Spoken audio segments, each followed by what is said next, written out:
8. আহিনা কোঁৱৰ বস্তু কাৰণ লোৱা মানুহ, গতিকে খাই বৈ অঁতাই চৰু তৰুবোৰ জুৰিৰ শিলত ভাঙি সোঁতত উটুৱাই দি একান্ত মনে এফাকি পদ জুৰিলে। কৃষ্ণ কৃষ্ণ কৃষ্ণ বুলি যিটো অন্তকালে নিজ প্ৰাণতে যে আদ্যৰ হবদে মুকুতি তাংক দিবয়। কিন্তু কোনেও পদলৈ কাণ নিদিলে। জুৰিটোৰ তলত আহল বহল মুকলি শিলৰ ওপৰত পাত পাৰি সকলোৱে খিচিৰি ভাত খাই ল'লে। ৰূপনাৰায়ণে বন্দুকটো কান্ধত লৈ থিয় দি বেলিলৈ চালে। বেলি কাটি হ'ল। বিষণ্ণ ৰ'দ আহি তাৰ মুখখনত পৰিলহি। গাঁথলো মানুহটোৰ গোল মুখ দাড়িৰে ভবুকাৰ হৈ পৰিছিল। চকু দুটা জবা ফুলৰ দৰে ৰঙা, চুলিবোৰ আউল বাউল। কেৱল চমকি উঠা মানুহৰ দৰে কপালত কেইডালমান খঙৰ ৰেখা ফুটি উঠিছে। গোসাঁয়ে মুহুতি কৰি গা দাঙিবলৈ কাৰবাৰ কৰোঁতেই কাহ উঠি আহিল। কাহটো কোনো ৰকমে দমাব নোৱাৰি বিতত হৈ মানুহটো শিলচটাতে পুনৰ বহি পৰিল। আহিনা কোঁৱৰে নুমুৱাই জুইকুৰা বঢ়াই দি গোসাঁইক সেক ল'বলৈ ক'লে। গোসাঁয়ে একেবাৰে জুইকুৰাৰ ওচৰলৈকে বুকুখন নি সেক ল'বলৈ ধৰিলে। মধু আৰু ধনপুৰ গ'লেই সিহঁত ৰেলৰ লাইনৰ ওচৰ পাবগৈ পায়। ভিভিৰাম এইমাত্ৰ গৈছে। এতিয়া 3জন মাথোন যাবলৈ আছে। অতব্য হাবিৰ মাজৰ মুকলি ঠাই, ওচৰত বনৰীয়া হাতী আৰু বাঘৰ খোজ পৰি আছে। সিহঁতে ইয়াত পানী খাবলৈ আহে। মধুৱে বাটত খুটি পুতি থৈ গৈছে কেনেবাকৈ ভুল হয় বুলি। ইয়াৰ পৰা আচল জেগালৈ আধা মাইলেই নহয়। তেতিয়া ৰূপনাৰায়ণৰ ঘড়ী পূৰা 2 বাজিছে। 6মান বজাৰ পিছতহে কামটো কৰিব লাগিব। গাড়ীখন অহাৰ ঠিক কিছু সময়ৰ আগতে এডল পৰিয়া আৰু ইডল পৰিয়া অহাৰ মাজৰ কালচোৱাত কাম সম্পূৰ্ণ হ'ব লাগিব। যদি পৰিয়া আহেও তেন্তে তাক গুলি কৰি মাৰিব লাগিব। তাৰ বাহিৰে আন উপায় নাই। 2টা বন্দুকেৰে অনায়াসে 4টালৈকে মানুহ বগৰাব পৰা হ'ব। সিহঁতৰ হাতত যদি বন্দুক থাকে তেন্তে সেই বন্দুকেৰে বিপ্লৱীসকলকো বগৰাব। বগৰালে বেছি বগৰাব নোৱাৰিব, অতি বেছি 1টি বা 2টি। গুলীয়াগুলী শুনি ওচৰৰ শিবিৰৰ পৰা সেনা আদি আহে মানে 2 ঘণ্টাতকৈ অধিক সময় ল'ব। ইতিমধ্যে মিলিটেৰী এক্সপ্ৰেছখন আহি ঘটনাস্থলী পাবহিয়েই। ৰেল বাগৰি পৰাৰ পিছত কোন মৰে কোন জীয়ে কোন ধৰা পৰে একো ক'ব নোৱাৰি। যাবৰ হ'ল। ৰূপনাৰায়ণে খঙেৰে মাত লগালে। ৰূপনাৰায়ণৰ কিছু খং উঠিছিল। তাক গোসাঁয়ে জানে। আকাশেদি উৰি যোৱা এৰোপ্লেন কেইখনমানে হাবিখনৰ ওপৰত কেইবাবাৰো চুঁ মাৰি কিবা চাই গৈছে। জুৰিটোৰ পাৰৰ শিলচটালৈ সিহঁতৰ চকু যোৱা নাই সঁচা কথা। সিহঁতে ওচৰৰ মিলিটেৰী কেম্পত ৰচদ পাতি যোগান ধৰিবলৈ আহিছিল। ৰচদ পাতি যোগাই উলটি গৈছে, কিন্তু এৰোপ্লেনৰ অহা যোৱা বন্ধ হোৱা নাই। এৰোপ্লেন আহি আছে। খেদা খেদিও কৰা দেখিছে ৰূপনাৰায়ণে। বোধহয় জাপানী বোমাৰ প্লেন গুৱাহাটী অভিমুখে আহিছিল। মিত্ৰশক্তিৰ প্লেনে খেদি গৈছে। 5,000মান প্লেনৰো শব্দ হৈছিল। ৰূপনাৰায়ণে লগে লগে বাকীবোৰক পঠিয়াই দিছে। কেৱল গোসাঁই আৰু আহিনা কোঁৱৰৰ বেলি হৈছে। ৰূপনাৰায়ণৰ অকল যে সেইকাৰণেই খং উঠিছে এনে নহয়। বিপ্লৱৰ গতি গোত্ৰ দেখিও তাৰ খং উঠিল। মায়ঙৰ মানুহখিনিক যিমান পানীৰ মাছ বুলি ভাবিছিল সিমান পানীৰ মাছ তেওঁলোক নহয়। তাৰ ভাৱ হৈছিল গৰিলা বাহিনী গঠন কৰাৰ বাবে তেওঁলোকৰ আয়োজন কম, তেনেকৈ সংগঠনো নাই। এই ঠাইটুকুৰা গুপ্ত শিবিৰ কৰিবৰ কাৰণে খুব ভাল হ'ব। ওচৰত প্ৰকাণ্ড 2টা গুহা আছে। ইয়াতে ঘূৰি আহি তাৰ থাকিবৰ মন, কিন্তু গোসাঁয়ে তাত সন্মতি দিয়া নাই। আহিনা কোঁৱৰেও তৎসৎ একো মতা নাই। গোসাঁয়ে কৈছে বাকীবোৰ কৰ্মীৰ লগত আলোচনা নকৰাকৈ কোনো কাম কৰিব নোৱাৰি। কিন্তু বাকীবোৰ কৰ্মীনো কোন? আটাইবোৰ দেখোন জেলত। ৰেল বগৰাই অহাৰ পিছত পলাই গৈ থাকিবলৈকো ক'তো এটুকুৰা ঠাই নাই। খাছ মায়ং ইতিমধ্যে শইকীয়াৰ কবলত। লয়ৰামে বা কি কৈছে তাৰ একো ঠিক নাই। আৰু 3-4 ঘণ্টামান নিৰাপদে থাকিলেই ৰক্ষা। তাৰ পিছত যি হয় হ'ব। এই গুহা 2টাতে আটাইবোৰ কিছুদিন লুকাই থাকিব পাৰিব। মিলিটেৰীয়ে ইয়াত হতকাই সিহঁতক ধৰিবহি নোৱাৰে। গুহা 2টা সুচল ঠাই হ'ব। ৰূপনাৰায়ণে গোসাঁইক কৈছিল, ইয়াৰ পৰা পলাই যাবৰো একো উপায় নাই, ইয়াত থাকি আমি গোপনে গৰিলা বাহিনী এটা কৰা ভাল হ'ব। কিন্তু গোসাঁয়ে মতা নাই। ৰাতিলৈ কি কৰিব লাগে তাকো তেওঁ এতিয়াই ক'ব নোৱাৰে। কিবা এটা যে কৰিব লাগে তাক তেওঁ জানে, কিন্তু যেতিয়া ৰূপনাৰায়ণে স্পষ্টভাৱে এটি গোপন শিবিৰ পতাৰ কথা উলিয়ালে তেতিয়া তেওঁ তাত একেবাৰে মত দিব নোৱাৰা হ'ল। ৰূপনাৰায়ণ আৰু ধনপুৰ উভয়ৰে খং উঠিল। ভেভিৰাম আৰু আহিনাই একো থিৰাং কৰিব নোৱাৰা হ'ল। আহিনা কোঁৱৰ আহি ৰূপনাৰায়ণৰ ওচৰত থিয় দিলেহি। মানুহটোৰ মূৰৰ ৰূপালী চুলি আৰু মুখৰ ৰূপালী দাঢ়িবোৰ জিলিকি উঠিল। মুখৰ তামোলখন চুবাই তেওঁ ক'লে, কৃষ্ণক চিন্তি ইমান সোনকালে শিবিৰ পতাটোৰনো কি আৱশ্যক? এই মহা ভাৰখন খন্দাই লওঁ, তাৰপিছত দেখা যাব কৃষ্ণক চিন্তি। এই জেলত পৰাবোৰৰতো মত এটা লাগিব কৃষ্ণক চিন্তি। ধানটোৱে প্ৰতি কণটো, মানুহটোৱে প্ৰতি মনটো। ৰূপনাৰায়ণে বিৰক্তিত ক'লে, আপোনালোকৰ ধাতুও কম আৰু আচল কামৰ বাবে আগ্ৰহো কম। বাপুজীৰ আদৰ্শমতে আপোনালোকে চালোঁ বুলি কয়, তাকো পৰা নাই। হিংসা যুদ্ধও কৰিবলৈ আগবাঢ়ি নাহে। এই দুধুৰ মধুৰত থাকোঁতেই আমাৰ সুযোগ হেৰাব। অলপ ৰৈ ৰূপনাৰায়ণে হুমুনিয়াহ চাৰি আকৌ ক'লে, হেৰাব নহয়, হেৰাইছেই। শত্ৰুৰ হাতত শত্ৰুৰ পৰাজয় ঘটিছে। আমি তাৰ সুযোগ গ্ৰহণ কৰিব নোৱাৰিলোঁ। চি এইনে আমাৰ দেশপ্ৰেম। ৰূপনাৰায়ণে বাৰে বাৰে আকাশলৈ চালে। আকাশত তেতিয়া হাই উৰুমি নাই।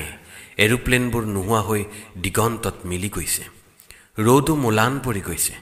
গোসাঁয়ে তেতিয়াও কুহুৰ কাহি আছিল। আহিনাই অলপ ক্ষুণ্ণ হৈ ক'লে, কৃষ্ণক চিন্তি ঢৌতে খৰ মাৰি আটাইবোৰ কাম কৰিব নোৱাৰি নহয়। গোসাঁয়ে উঠি আহিল। তেওঁৰ মুখো দাঢ়ি গোফে ভুবৌকাৰ হৈ পৰিছে। তেওঁ জুইকুৰা নুমাই খৰিবোৰ জুৰিত পেলাই দিলে। খৰিবোৰ উটি গ'ল।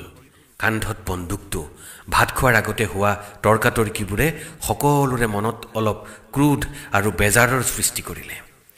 কথাটো ভাল নহ'ল, কিন্তু উপায়ো নাছিল আন একো। ৰূপনাৰায়ণে হঠাতে এটা শিবিৰ পতাৰ কথা উলিয়াই ঠাই পৰ্যন্ত বাছি পেলালে। ঠাইটুকুৰা উপযুক্ত ঠাই সন্দেহ নাই। ৰূপনাৰায়ণ, ধনপুৰ, মধু আৰু ভিভিৰামে গুহা দুটা ভালদৰে পৰিষ্কাৰ কৰি গৈছে। ভিতৰলৈকে ৰ'দ সোমাই আহল বহল, অথচ গছ গছনিৰে ঢাক খোৱা। এক ফাৰ্লংমান দূৰত জুৰি আছে। পুলিচ মিলিটেৰীয়ে সহজে বিচাৰি উলিয়াব পৰা ঠাই নহয় এইখন। ৰূপনাৰায়ণৰ বাছনি নিৰ্ভুল হৈছে, কিন্তু গোসাঁইৰ মনটো খোলোচা হোৱা নাই। জেলত পৰাসকলে বা কি কয়, তদুপৰি মায়ঙৰ মানুহবোৰে বা কি ভাবে। ভিতৰি এটা সংঘৰ্ষ হৈ আছিল হিংসাৰ ওচৰত সম্পূৰ্ণৰূপে আত্মসমৰ্পণ কৰালৈ। তেওঁৰ মনৰ এই অস্পষ্ট আৰু অপৰিষ্কাৰ কথাবোৰ ধৰিব পৰা কাৰণেই ৰূপনাৰায়ণৰ খং উঠিছিল। স্বাভাৱিক কথা, কিন্তু অসময়ত খং উঠাৰ কোনো লাভ নাই। খঙৰ ভমকতে নে কিয়েই ৰূপনাৰায়ণে সিদ্ধান্ত কৰি পেলাইছে এটা। ঘটনাটো ঘটাৰ পিছত এই গুহা দুটালৈ আহি থকাই খুব ভাল হ'ব। এই সিদ্ধান্তটো তেওঁ মানি ল'ব পৰা নাই, উফৰাইও দিব পৰা নাই। ৰেল বগৰোৱাৰ পিছত সিদ্ধান্ত ল'লেহে ভাল হ'ব বুলি তেওঁৰ মনত ভাৱ হ'ল। গোসাঁইৰ মুখখন শুকাই টেমি যেন হৈছিল। বেমাৰ আৰু চিন্তাত এনে হৈছিল। গোসাঁনীৰ চিন্তা মনত ক্ষীণ হৈ আহিছিল। কৰ্তব্য আৰু ভৱিষ্যত পন্থাৰ কথাই মন ছাতি পেলাইছিল। কান্ধত বন্দুকটো লৈ তেওঁ এইবাৰ ৰূপনাৰায়ণৰ ওচৰত থিয় দিলেগৈ আৰু ক'লে, এই কথাটো লৈ বৰকৈ গুণাগথা কৰি নেথাকিবা। যি হয় এটা কৰা যাব। মইতো বাচি অহাৰ আশাই দেখা নাই। পাহাৰটোৰ আগে পাছে সকলোতে সেনা। এই হাবিখনেই একমাত্ৰ আশ্ৰয়। যদি বাচি থাকোঁ গুহাতে বাৰু থাকিমহি, তেতিয়া সকলো ঠিক কৰিম। ৰূপনাৰায়ণে চিগাৰেট এটা জ্বলাই লৈ ক'লে, আপোনালোকৰ এই আশংকাই হ'ল কৰ্ম নাশা। হুমুনিয়াহ চাৰি সি ক'লে, মৰিবতো মৰিবই, মানুহ এবাৰহে মৰে। কিন্তু মানুহে মৰিম বুলি ধৰিব নেলাগে, যুঁজিম বুলিহে কাম কৰিব লাগে। ৰূপনাৰায়ণৰ স্বৰ অলপ কোমল, কিন্তু মত কঠোৰ। গোসাঁয়ে ৰূপনাৰায়ণৰ মুখমণ্ডল পৰীক্ষা কৰি ক'লে, বুজিছোঁ, তুমি যদি সঁচাকৈয়ে ভাবিছা যে গুহাই আমাৰ শেষ আশ্ৰয় আৰু নতুন কৰ্মক্ষেত্ৰ, তেন্তে তাকে কৰিম। কিন্তু নেতৃত্বৰ ভাৰ তোমালোক ডেকাবোৰে ল'ব লাগিব। পাৰিবা? ৰূপনাৰায়ণে এইবাৰ গোসাঁইৰ কথাবোৰ হজম কৰিবলৈ যত্ন কৰিলে। তাৰ পিছত তেওঁৰ মুখখন ভালদৰে পৰীক্ষা কৰি চালে। গোসাঁইৰ মনত এতিয়াও দৃঢ়তা আছে বুলি তাৰ নিশ্চিত ধাৰণা হ'ল। কিন্তু বেচেৰা নিৰুপায়, পথ পোৱা নাই। নেতৃত্বৰ শক্তি টুটি আহিছে। যিদৰে পৰ্বতৰ জুৰি গৈ সমতল সৰুভূমি পালে ৰ'বলৈ এৰি শুকাই যায়, দায়িত্ববোধ নোহোৱা হোৱা নাই। নোহোৱা হৈছে কঠিন পৰিস্থিতিক চম্ভালি নতুন বৈপ্লৱিক কামৰ বাট কাটি দিয়া শক্তিৰ। ৰূপনাৰায়ণে ক'লে, আপুনিতো গুহাকেইটা চোৱাগৈয়ে নাই, চাই আহোঁ ব'লক। 15 মিনিটমানৰ ভিতৰত ঘূৰি আহি পামহি। তাৰপিছত ক'ম কি কৰা সম্ভৱ, কি কৰা অসম্ভৱ। আহিনা কোঁৱৰ ইয়াতে ৰওক। আহিনাই ক'লে, কৃষ্ণক চিন্তি মোৰো চাবৰ ইচ্ছা হৈছে।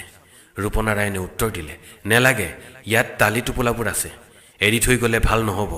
আৰু দেখিছেনে নাই, এতিয়াও ভাত চৰুৰ বস্তু অ'ত ত'ত পৰি আছে, বাঁহৰ চুঙাও আছে, এইবোৰ আপুনি অতাওক। গোসাঁয়ে ভাত ৰন্ধা আৰু ভাত খোৱা ঠাই টুকুৰা তন্ন তন্নকৈ পৰীক্ষা কৰিলে। অ'ত ত'ত চোৱা পৰি আছে, সেইবোৰলৈ কোনেও মন নকৰিলে। কৰিলেও সংস্কাৰবশতঃ আঁতৰাবলৈ টান পালে। বাঁহৰ পানী খোৱা চুঙা, কলাপাত এইবোৰো পৰি আছে। ঠায়ে ঠায়ে হালধিৰ গুড়ি আৰু মছলাৰ গুড়ি পৰি ঠাইটুকুৰা অপৰিষ্কাৰ হৈ আছে। পোং খেদি অহা চোৰাংচোৱা পুলিচ আৰু মিলিটেৰীয়ে দেখিলে নিশ্চয় সন্দেহ কৰিব। তেওঁ বন্দুকৰ নলীৰে পাতৰ আৰু বাঁহৰ চুঙাৰ দমবোৰ ঠেলি পানীত পেলাই দিলে। তাৰপিছত এটা চুঙাৰে পানী আনি হালধি আৰু মছলাবোৰ ধুই পেলালে। হালধিৰ দাগবোৰ বিয়পি গ'ল শিলৰ ওপৰত। ৰূপনাৰায়ণে ক'লে, এই দাগবোৰ সহজে নেযাব। আহিনা কোঁৱৰে কৌতূহলেৰে গোসাঁইৰ কাৰ্যলৈ লক্ষ্য কৰি ক'লে, কৃষ্ণক চিন্তি গোসাঁয়েও নকৰা কাম কৰিলে। লোকৰ চোৱা পেলোৱাৰ কথা আপুনি ঘৰত নকৰিলেহেঁতেন, ময়ো নকৰিলোহেঁতেন কৃষ্ণক চিন্তি। কিন্তু এতিয়া বিপ্লৱৰ সময় কৃষ্ণক চিন্তি। নিয়ম কাৰণ ধুতি নীতি এইবোৰ ইয়াত অচল কৃষ্ণক চিন্তি। এইবুলি তেওঁ পৰি থকা এখন পাত লৈ চোৱাবোৰ অঁতাই পানীত পেলাবলৈ ধৰিলে। গোসাঁয়ে ক'লে, আহিনাকাই অলপ সাৱধানে থাকিবা, ইফালে সিফালে চাবা, আমি সোনকালে আহিম। মোৰ মনটো গাজি আছে, কিবা বেয়া খবৰ পাম যেন লাগিছে। আকাশত শগুন উৰিছে, ইফালে কাউৰী এটাই বৰকৈ খাইছে। ৰূপনাৰায়ণে হাঁহি ক'লে, নাই নাই, ই উচ্ছিষ্ট খাবলৈ আহিছে, কিন্তু তাকে নেপাই বিনাইছে। শগুনবোৰ এনেয়ে উৰিছে। তথাপি আপুনি সাৱধানে থকা ভাল কোঁৱৰ, বন্দুক খজা আছে, দৰকাৰ হ'লেই এটা ৰিং মাৰিব। আহিনা কোঁৱৰে ক'লে, ৰিং মাৰিলে বিপদ কৃষ্ণক চিন্তি, মাৰিব লাগিব সুহুৰি কৃষ্ণক চিন্তি। গোসাঁয়ে হাঁহি ক'লে, আপোনাৰ সিজনীয়ে শুনিলে হাঁহিত বাগৰি ফুৰিলেহেঁতেন। বুঢ়া ভকতৰ গৰখীয়া আৰু চেঙেলীয়া স্বভাৱ দেখি কিজানি ৰঙো পালেহেঁতেন। আহিনা কোঁৱৰৰ মুখখন হঠাতে গহীন হৈ গ'ল। ৰূপনাৰায়ণে আহিনা কোঁৱৰৰ মুখলৈ চাই ক'লে, ঘৰলৈ মনত পৰিছে নহয়নে? ঘৰত আপোনাৰ কোন কোন আছে? ঘৰ চম্ভলা ল'ৰা আছেনে নাই? আহিনা কোঁৱৰে ক'লে, হওঁতে সংসাৰৰ জঞ্জাল বৰ বেছি নাই কৃষ্ণক চিন্তি। বৰ ল'ৰাৰে ল'ৰা ছোৱালী 3টি হ'ল, বাকী 2টিও হাল বাব পৰা হৈছে কৃষ্ণক চিন্তি। সেইবোৰলৈ কৃষ্ণক চিন্তি চিন্তা নাই, কিন্তু মানুহজনীৰে গা বৰ বেয়া কৃষ্ণক চিন্তি।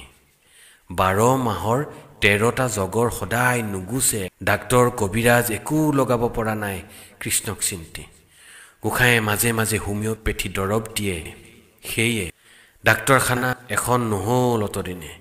হুমুনিয়াহ পেলাই আহিনাই আকৌ ক'লে, আকৌ গৈ দেখা পাওঁ নে নেপাওঁ কোনে জানে কৃষ্ণক চিন্তি, তেৰাইহে জানে। জ্বৰ জ্বৰকৈ বুঢ়াৰ চকুৰ পানী ওলাই আহিল।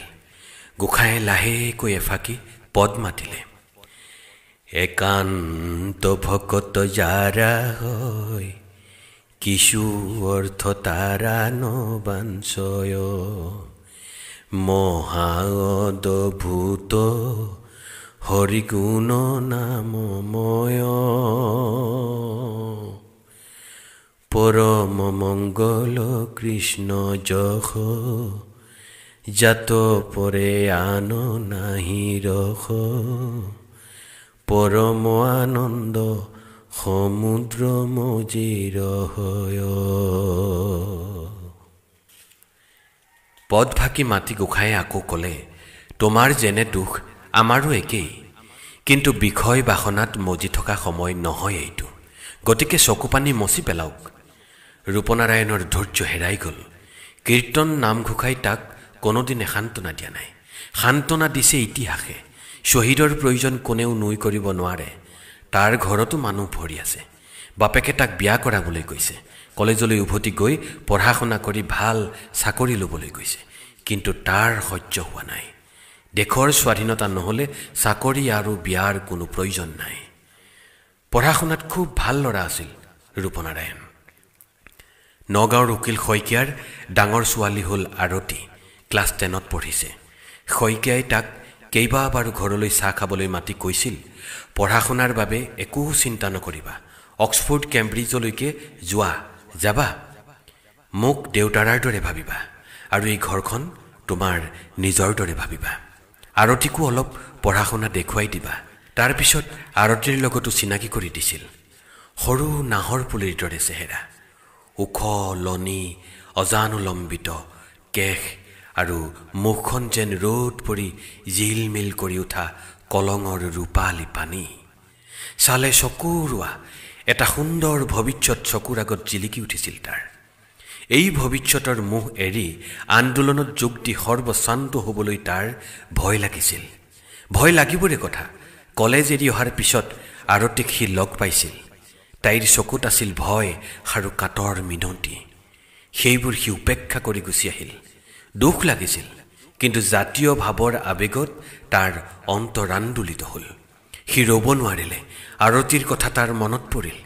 তাই যেন এতিয়াও মাতিছে, উভতি আহা, উভতি আহা, উভতি আহা। কিন্তু কেনেকৈ সি উভতি যাব? তাৰ কপালত ঘাম বিৰিঙি উঠিল। ঘাম মচোতে গোসাঁইৰ কৌতূহল হ'ল। ক'লে, কি হ'ল? অসময়ত ঘামিছা যে? ৰূপনাৰায়ণ সংযত হ'ল। গোসাঁয়ে ক'লে, তোমাকো একেৰোগেই পাইছে। তাৰপিছত হাঁহি ক'লে, সান্তনা দিয়াৰ একো আৱশ্যক নাই। তুমি বুজা ল'ৰা, ব'লা গুহাটো চাই আহোঁ, নহ'লে বেলি হ'ব। দুয়ো খোজ ল'লে গুহা অভিমুখে। জুৰিটোৰ বহল শিলচটাৰে সোঁফালে 5 মিনিটমান যোৱাৰ পিছত তেওঁলোক আকৌ বাওঁফালে ঘূৰি এচুৱা ওপৰলৈ উঠি গ'ল।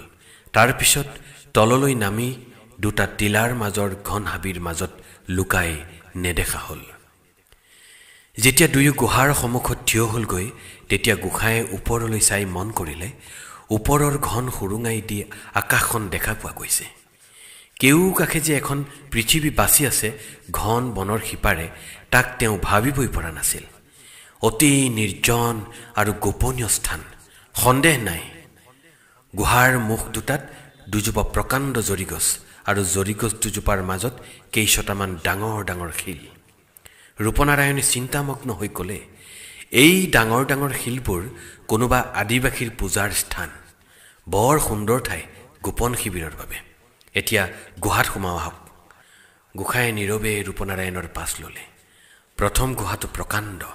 ভিতৰ ফালে 10-12টা মানুহ সোমাব পৰা ঠাই আছে। অথনি গুহাটোৰ ভিতৰত সোমাই ৰূপনাৰায়ণ আৰু ধনপুৰে প্ৰথমতে উশাহ নিশাহ ল'ব নোৱাৰা হৈছিল, কিন্তু টৰ্চ মাৰি ভিতৰ টুকুৰা অলপ পৰিষ্কাৰ কৰাৰ পিছত গোটেই ঠাই টুকুৰা বাসযোগ্য যেন বোধ হ'ল। ধনপুৰে কৈছিল, মুখত এখন পৰ্দা লগাই ল'লে অনায়াসে ইয়াত 10-12টা মানুহ শুব পাৰিব। বতাহ বৰষুণৰ পৰা এই গছজোপাই ৰক্ষা কৰিব। ধনপুৰে ঠিকেই ধৰিছিল। সেই গুহাটো চাই গোসাঁয়ে ৰূপনাৰায়ণৰ লগত দ্বিতীয় গুহাটোলৈ গ'ল। গুহাটো ঠেক কিন্তু দীঘলীয়া। সেইটো বয়বস্তুৰ গুদাম আৰু অফিচ কৰিবলৈ ভাল হ'ব। গুহাটো অপৰিষ্কাৰ হৈ আছে। টৰ্চ মাৰি ভিতৰলৈ চাই ৰূপনাৰায়ণে দেখিলে যে ভিতৰত দুৰ্ভেদ্য অন্ধকাৰ। কি আছে অনুমান কৰিব নোৱাৰি। এনেবোৰ দুৰ্গত কেতিয়াবা অজগৰ সাপ, কেতিয়াবা বনৰীয়া বাঘ আদি থাকে। এনেবোৰ গুহাত কেতিয়াবা ডকাইতৰো আড্ডা হয়, কিন্তু এইবোৰ গুহাত যে মানুহ বাস কৰিব পাৰে তাক কল্পনাও কৰা টান। ৰূপনাৰায়ণে ক'লে, খুব ভাল হ'ব। ইয়াৰ পৰা 1 ফাৰ্লং দূৰত জুৰিটো, সোঁফালে তাৰ সিপাৰে বেতনী। বেতনীৰ পৰা ৰেল যোৱাৰ শব্দ শুনা যায়, কিন্তু সেই শব্দ যেন পাতালৰ পৰা আহিছে এনে লাগে। কেউ দিশে 3 মাইললৈকে জনপ্ৰাণীৰটোৰ কথাই নাই। পথাৰ, ৰেলৰ লাইন, গাঁও, নৈ আদি একোৱেই নাই। খুব সুচল ঠাই। গোসাঁয়ে হাঁহি ক'লে, ঠাইটো হ'ল মানে সামৰিক ঘাটি হ'ল, সেনাপতিও হ'ল, কিন্তু সেনা কোটা, অস্ত্ৰ শস্ত্ৰ কোটা। ৰূপনাৰায়ণে আকৌ গোসাঁইৰ মুখলৈ চালে। গোসাঁইৰ মুখ সেই অন্ধকাৰত ৰিণি ৰিণি মাথোন জিলিকিছিল। তাতো যেন সন্দেহৰ ৰেখা ফুটি উঠিছে, অস্পষ্ট সন্দেহৰ ৰেখা। ৰূপনাৰায়ণৰ প্ৰাণত গভীৰ আঘাত লাগিল। সি গোসাঁইৰ মুখত আত্মবিশ্বাসৰ ভাৱ ফুটি উঠিব বুলি আশা কৰিছিল, কিন্তু তাৰ সলনি দেখা পালে সন্দেহৰ ছাঁ। তাৰ মনত আকৌ ক্ৰোধ হ'ল।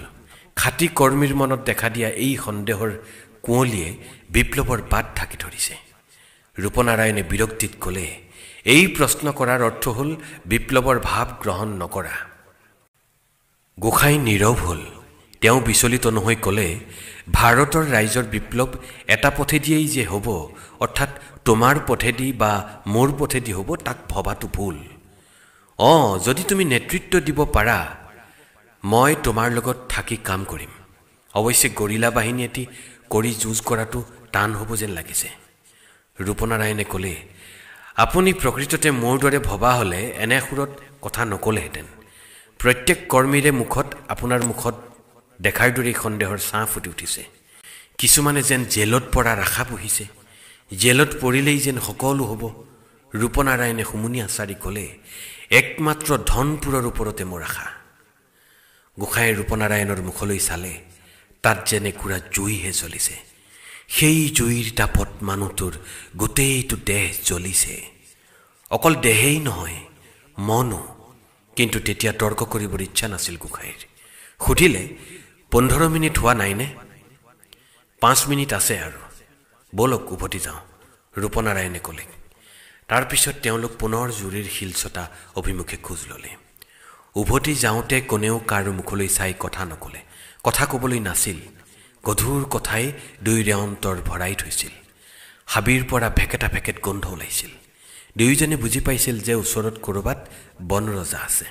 আহিনা কোঁৱৰে মুহূৰ্তে মুহূৰ্তে অজানিত বিপদৰ আশংকা কৰিছিল।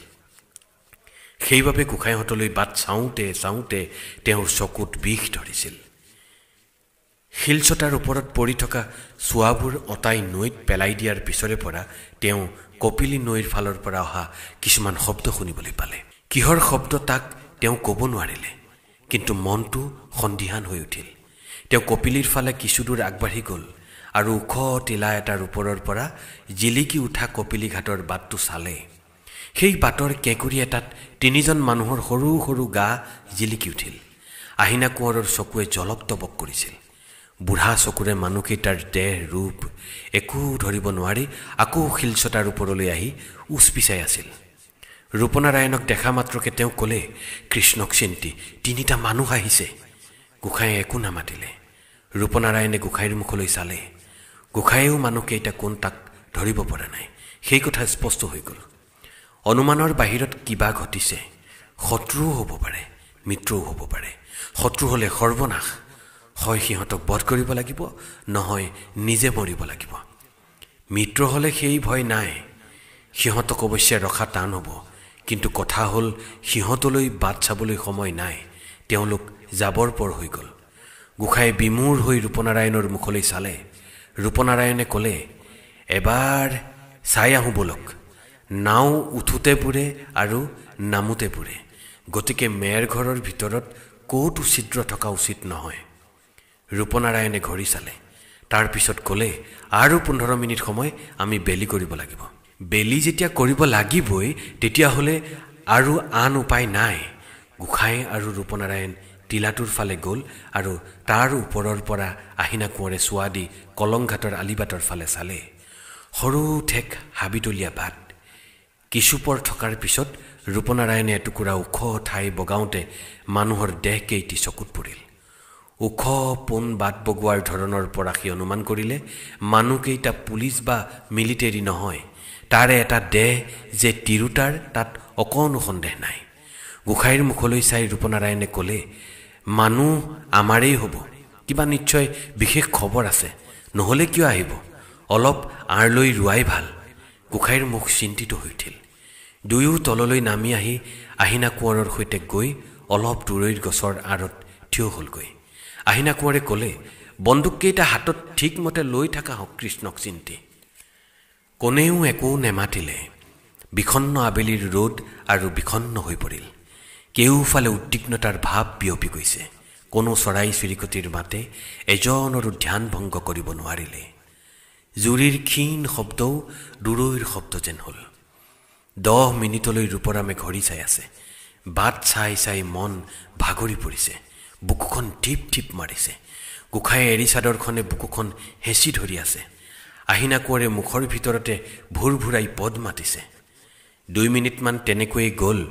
তাৰ পিছত এটি সুহুৰি বাজিল। সুহুৰি বজা শুনি গোঁসাইৰ ধাতু ঘূৰি আহিল। তেওঁ ক'লে, আমাৰে মানুহ হয়, অলপ আগবাঢ়ি যোৱা ভাল হ'ব।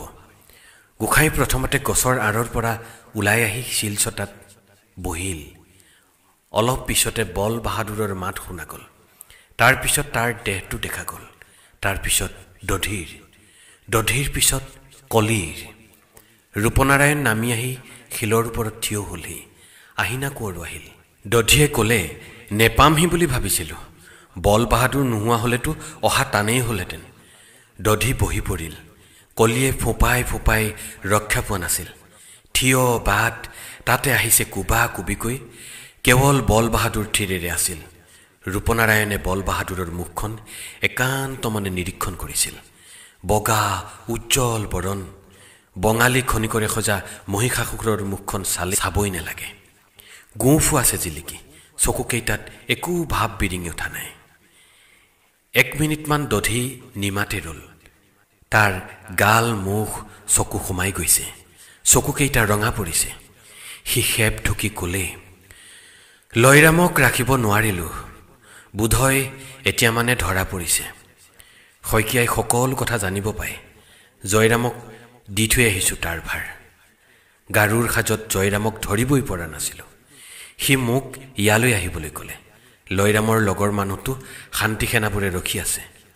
দধিৰ কপাল জ্বৰ ঘমা দিঘামিবলৈ ধৰিলে। মাণিক বৰাও ধৰা পৰিল। তাৰ কথাত এটা অবুজ অব্যক্ত বেদনা আৰু এটা কথা ক'ব লগা হৈ আছে। কি কথা? দধিয়ে জেপৰ পৰা এখন চিঠি উলিয়াই গোঁসাইক দিলে। গোঁসাইয়ে চিঠিখন পঢ়ি ৰূপনাৰায়ণৰ হাতত দিলে। ৰূপনাৰায়ণে পঢ়ি পুনৰ গোঁসাইৰ হাতত দিলে। ৰূপনাৰায়ণে ক'লে, এতিয়া অসম্ভৱ। গোঁসাইয়েও ক'লে, কামপুৰৰ গোঁসাইৰ বোধহয় মনত ভয়ৰ কলি সোমাল। নহ'লে এই কাম বন্ধ কৰিবলৈ কিয় উপদেশ দিব? তেওঁ নিৰ্দেশহে দিব লাগে। উপদেশ দিব কিয়? গোঁসাইয়ে অলপ পৰ তভক মাৰি ৰ'ল। তাৰ পিছত ক'লে, তুমিও ভয় খাইছা নেকি মাষ্টৰ? দধিয়ে গোঁসাইৰ মুখলৈ খঙেৰে চালে, কিন্তু খং প্ৰকাশ নকৰি ক'লে, শইকীয়াৰ মানুহ পাইহিয়ে লাগে।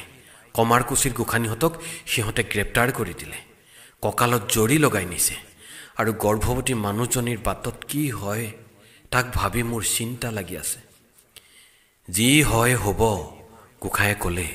মায়ংখন আছেগৈনে? ভেলটোহে আছে। টাকি টুকি ধান চাউল, গৰু ম'হ, পাৰ হাঁহ সকলো নিছে। গাৰু গাঁৱতো অত্যাচাৰ আৰম্ভ কৰিবহি যেন লাগিছে। গোঁসাই গ্ৰেপ্তাৰ হোৱাৰ আগতে এইখন লিখা। কেৱল হাজৰিকা বাহিৰত আছে। তেওঁ খালি মন বান্ধি আছে। তেওঁ এষাৰ কথা লিখি দিছে দাঁতিতে, কৰেংগে য়া মৰেংগে। আখৰকেইটা ধৰিব পৰা নাই। তেওঁ কালি ৰাতি ৰহাৰ পৰা আমাৰ শিবিৰলৈ আহিছিল। হাত ভৰি উখহি গৈছে। চেহেৰা নাই বুলিলেই হয়। মনটো থিৰ হৈ থকা নাই। আন্দোলন পৰি আহিছে। সুভাষ বসুৰ INAৰ সেনাবোৰৰ লগত এতিয়ালৈকে একো যোগাযোগ কৰিব পৰা নহ'ল। মন বৰ বেয়া। বেছিভাগ কৰ্মীকেই জেললৈ ধৰি নিছে। তেওঁ কৈছে ৰেল বগৰোৱা জানিবা হ'ব। তাৰ পিছত কি হ'ব? ঢাল নাই, তৰোৱাল নাই, নিধিৰাম চৰ্দাৰ হৈ বহি থাকিলেই হ'বনে? ৰূপনাৰায়ণৰ খং উঠিল। দধি মাষ্টৰ, তুমি যদি আমাৰ কামত হকাবধা কৰিবলৈ আহিছা তেন্তে নোৱাৰিবা। আৰু যদি ভয় খাইছা নিজে তাৰ যন্ত্ৰণা ভোগ কৰিবা। আৰু যদি ভাবিছা কাম কৰি যাম তেন্তে ইয়াতে থাকি যোৱা। সুন্দৰ ঠাই আছে। গুপ্ত শিবিৰ কৰি ইয়াৰ পৰাই কাম চলাওঁ। আমি যাব লাগে। এইফালে গৈ সোঁহাতে ঘূৰিলেই গুহা দুটা পাবা, তাকে পৰিষ্কাৰ কৰি লৈ থাকা, আমি আহোঁগৈ। ৰূপনাৰায়ণৰ মুখলৈ চাই দধি স্তম্ভিত হ'ল। গোসাঁয়ে ক'লে, আমাৰ এইবোৰ মানুহ ৰেল পেলাবলৈ গ'লেই, আমাৰ বেলি হৈছে। শইকীয়াৰ মানুহ আহিলে তোমালোকে ইয়াতে বাধা দিবা, বাধা দিলে অন্ততঃ আমি কামটো সমাধা কৰিব পাৰিম। দধিয়ে ক'লে, এটা কথা ভাবি চাওক, এই কামটোৱেইতো বিপ্লৱৰ শেষ কাম নহয়। কাম ঢেৰ। গৰিলা বাহিনী গঠনৰ বাবে আমাক সোজা এখন আঁচনি লাগে। হাতত এটা কাম আছেই, সেই কাম হৈ লওক। সোজা আঁচনিলৈ সময় ল'ব। গোসাঁয়ে ক'লে, তুমি বিচলিত হৈ লাভ নাই, ইয়াতে ৰোৱা। কলিবাই তুমিও ৰোৱা, আমি আহোঁগৈ। বল বাহাদুৰ থাকিব নেলাগে, তুমি যোৱাগৈ। কপিলীঘাটত বাতৰি লৈ তুমি ৰৈ থাকিবা। শইকীয়াহঁত যাতে এইফালে আহিব নোৱাৰে চাবা। অহা যেন দেখিলে উপায় নাই, পাৰিলে আগতে খবৰ দিয়াৰ ব্যৱস্থা কৰিবা। এই নিৰ্দেশ দি গোসাঁয়ে আকৌ ক'লে, লয়ৰামৰ ওপৰত মোৰ এটি ক্ষীণ আশা এতিয়াও আছে। সি মানুহটো বেয়া নহয়, ভয়াতুৰ। কিন্তু ভয়াতুৰ এতিয়া ঢেৰ ওলাইছে আমাৰ মাজত। সি শইকীয়াক খুলি গোটেইখিনি নক'বও পাৰে। গোসাঁয়ে আকৌ ৰ'ল। অৱশ্যে একো ক'ব নোৱাৰি, খাটাংকৈ একো ক'ব নোৱাৰি। ৰূপনাৰায়ণে একো নামাতিলে। সি ঘড়ীটো গোসাঁইক দেখুৱাই দিলে। গোসাঁয়ে আহিনা কোঁৱৰক যাবলৈ ইংগিত দিলে। কলি এইবাৰ দৌৰি আহিল। তাই ক'লে, আপোনালোক আহকগৈ, আমি ৰ'লোঁ। ডিমি নগাঁৱলৈ গৈছেগৈ। কিন্তু তাইক আপোনালোকে সুভদ্ৰাৰ কথা নক'লে কিয়? তাই খুব আঘাত পাইছে। তাতোকৈও বেয়া পাইছোঁ ধনপুৰক নোকোৱাৰ বাবে। সি যদি মৰেও তথাপি সুভদ্ৰাৰ কথা গম নেপাব।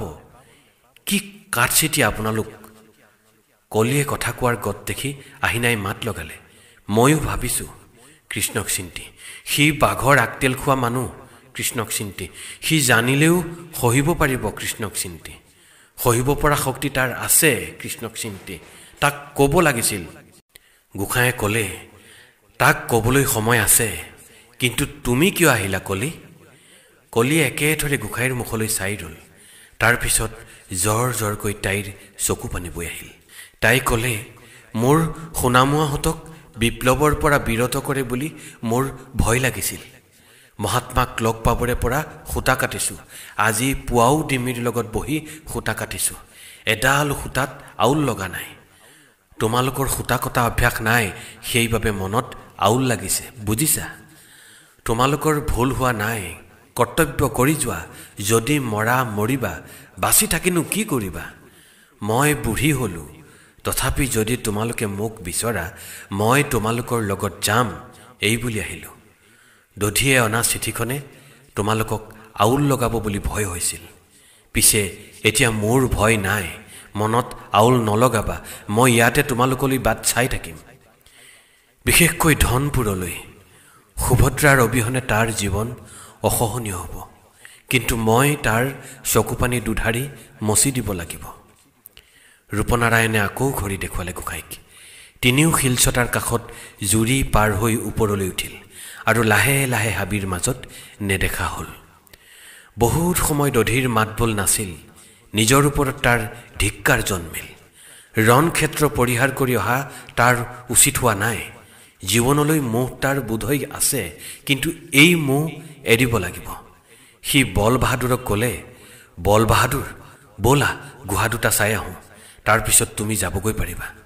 তুমি গৈ আমালৈ খোৱা বস্তু আৰু অস্ত্ৰ শস্ত্ৰ অলপ আনিব লাগিব। কলি বাইদেৱে একো খোৱা নাই।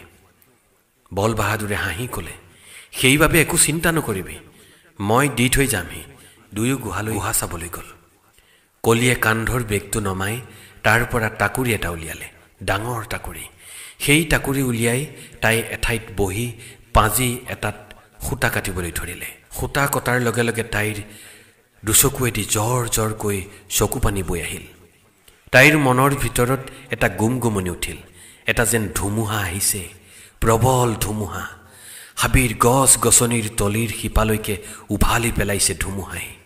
একো বাকী ৰখা নাই, কেৱল আলোড়ন আৰু আন্দোলন। চকুপানী বৈ গৈছে জুৰিৰ দৰে, কিন্তু শিলচটাত থকা হালধি গুৰিবোৰত পৰি ৰঙা হৈ পৰিছে দাগবোৰ। বহুত সময় টাকুৰি ঘূৰোৱাৰ পিছত চকু পানী শুকাই গ'ল। মনটো সূতা কটাত নিমগ্ন হৈ পৰিল। জুৰি নাইকিয়া হ'ল, মানে কান্দোনৰ জুৰি। তাৰ ঠাইত চকুত জিলিকি উঠিল আবেলিৰ ম্লান ৰ'দ পৰি উজ্জ্বল হৈ উঠা হাঁহি এমুকুৰা।